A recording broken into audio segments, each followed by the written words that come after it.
కిడ్స్కి మనసు పెరిగే కొద్దీ వాళ్ళకు కూడా కొంచెం డెవలప్ అవుతూ ఉంటారు. అప్పుడు మదర్స్ కూడా ఇంకొంచెం అప్డేట్ అవుతూ ఉండాలి.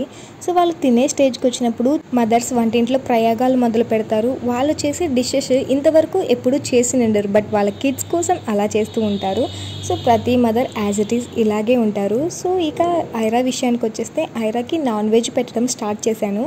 సో ఫస్ట్ అయితే లివర్తో ట్రై చేశాను. చికెన్ తినలేరు కదా, డైజెషన్ అవ్వదు అనేసి లివర్, ఇది అవుతుంది అని నేను చెప్పలేను, బట్ నేను ట్రై చేశాను. లైక్ ఇంకా టీత్స్ రావు కదా, సో వాళ్ళు నమ్మలేరు, ఏదున్నా డైరెక్ట్ మింగేయడమే. అందుకని నేను లివర్ని కొంచెం స్మాష్ చేశాను.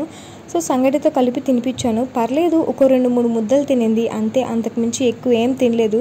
ఎఫెక్ట్ అయితే ఏం అనిపించలేదు. ఆ రోజంతా మంచిగానే ఉంది. మోషన్స్ లాంటివి ఏం అనిపించలేదు. స్టమక్ పెయిన్ కూడా ఏం లేదు ఐరాకి. So it's working. Next time కూడా తినిపించవచ్చు అని అర్థమైపోయింది. మీకు ఈ వీడియో నచ్చినట్టయితే please do like, share and subscribe to my channel Charvik vlogs.